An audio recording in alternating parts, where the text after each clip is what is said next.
The flat wooden track of a Virginia reel works kind of like a side friction coaster, minus the likelihood to come flying off the tracks.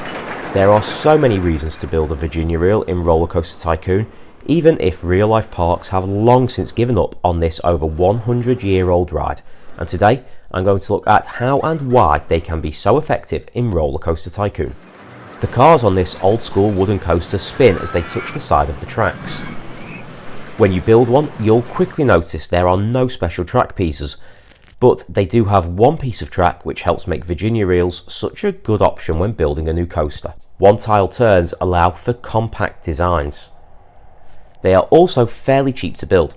In fact, the cheapest of all the coasters, like for like, at just £39 for a station, £26 for a straight track piece, and £20 for a turn, and of course, no expensive special elements either. And construction isn't too complicated. You'll rarely find you have to modify your track after a test run. That's because it's hard to get over the top intensity by accident. However, you'll struggle to keep nausea out of the high classification. In fact, all three stats often land between 5.5 and 6.5, no matter how much the car spins guests around.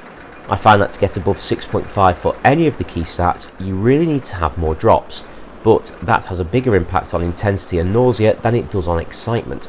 Plus, it will make your track much longer, losing slightly on the compactness advantage these rides have.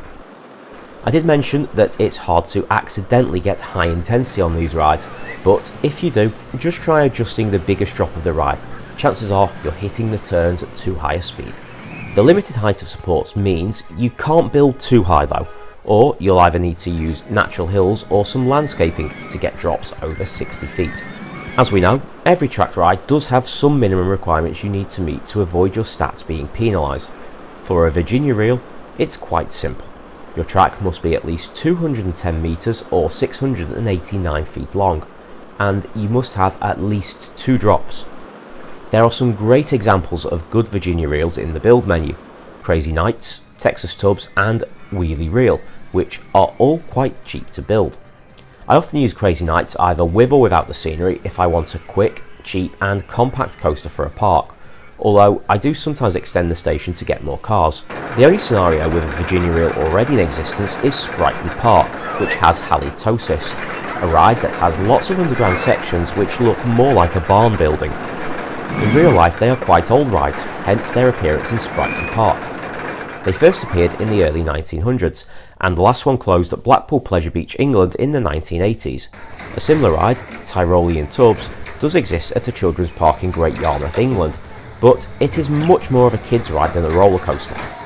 Though they may no longer exist in real life, Virginia reels make a great option for your RollerCoaster Tycoon park. Cheap, compact, unlikely to crash and delivering consistent stats, they'll attract new guests to your park, generate a good revenue stream and can work on just about any theming too.